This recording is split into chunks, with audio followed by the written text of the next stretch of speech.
আসলে হ্যাঁ, অনেক সিনিয়র শিল্পী এখন অনেকে অসুস্থ, অনেকে কাজ পায় না, সেরকম গল্প হচ্ছে না ছবির। তো নাটক করছে অনেকে, যেমন আমি নিজেও এখন নাটকে ইনভলভ হয়ে গেছি। ছবি নাই বলতে গেলে, দুই একটা বছরে একটা ছবি, দুদিন কাজ হয়, এটা ছবি করা বলে না। আগে যেমন ডেইলি আমরা ৩টা ৪টা ৭টা ছবি করতাম। এই এফডিসির ভিতরে ৭,০০০ টাকা কনভেন্স পেয়েছি আমি ৭টা ছবির। এই করিতলায়, ওই ২ নম্বর ফ্লোরে একটু ডাবিং, এই মিলিয়ে। তো সেই সোনালি দিন তো নেই।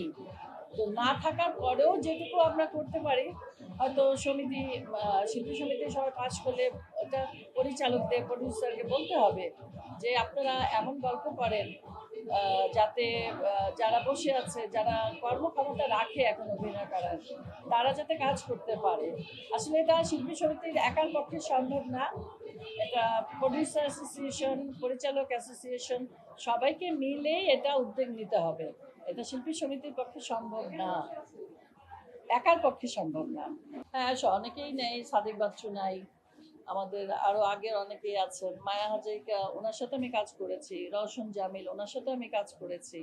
সেই সৌভাগ্য আমার হয়েছে, তারা যখন জীবিত ছিলেন তাদের সাথে আমি অভিনয় করেছি। তারপরে আমাদের রাজীব ভাই বলবো, প্রবীর মিত্র বলবো, মেয়েদের মধ্যে অনেকে আছে, মায়া ঘোষ, মায়া চৌধুরী। তো তারা আজ নেই, তাদের জন্য অনেক সময় যখন একা একা থাকি তখন মনে পড়ে, আবার এরকম আমরাও একদিন থাকবো না, এটাও মনে পড়ে যে তখন আমাদের কথা আবার অনেকেই স্মরণ করবে। না না, ও না না, এই এখন এই ইলেকশনে না না, যায় তো নেই, ও তো আমেরিকায়। নিপুণও কোথায় আমি জানি না, নাম্বারও নেই। এই ইলেকশনের ব্যাপারে তাদের সাথে কোনো যোগাযোগ হয়নি। হ্যাঁ আছে, অবশ্যই আছে।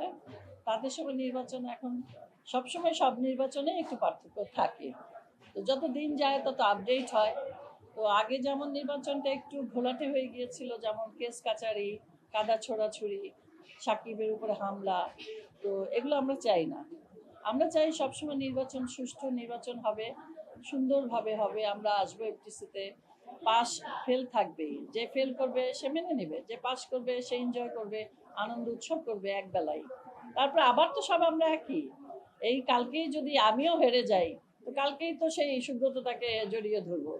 তারপরে যদি প্রেসিডেন্টের কথাই বলি, শিবা শানু জিতে বা আমাদের আরমান জিতে, তো সেই ঘুরে ফিরে তো আমরাই। শুধু ইলেকশনের ব্যাপারে ৩ তারিখ পর্যন্ত আমাদের মতবিরোধ এবং ভেদাভেদ, প্রতিযোগিতা। তারপর আবার সবাই মিলে আমরা কাজ করব। না, সাকিব বোধহয় নাই দেশে, আমি ঠিক জানি না, অথবা বিদেশের সাথে ব্যস্ত থাকে। সে তো সবসময় আসবে না, সে একটা স্টার, মেগা স্টার, তো ব্যস্ত থাকে। হয়তো যদি বাংলাদেশে থাকে, আশা করি ভোটের দিন আসবে ভোটটা দিতে। নির্বাচনী আমেজ তো ঈদের আমেজ, দেখছেনই তো, গান বাজছে, খাওয়া দাওয়া চলছে, সবাই আসতেছে, দেখা সাক্ষাৎ হচ্ছে, জড়ায়া ধরে ভোট চাওয়া হচ্ছে। যেই ভোটে দাঁড়িয়েছে যে আমাকে একটা ভোট দেবেন, প্যানেলকে একটা ভোট দিবেন, যারা প্যানেলের বাইরে তারাও চাচ্ছে স্বতন্ত্র একটি ভোট চাই। ৩ তারিখ পর্যন্ত ভোট চেয়েই যাব। যে প্রার্থী তারা সবসময় জয়ের ব্যাপারে আশাবাদী থাকে, সেই আশাটা নিয়েই কিন্তু নির্বাচনে দাঁড়ায়। হার জিত থাকবে, এটা নিয়ে কথা নাই। আমি তো আশাবাদী, তারপর দেখা যাক কি হয়। আমাদের সেরকম এখন কোনো ইশতেহার নেই, কারণ হলে করব, করেও তো দেখানো যায়। তো সেটা আমরা বসে চিন্তা ভাবনা করব।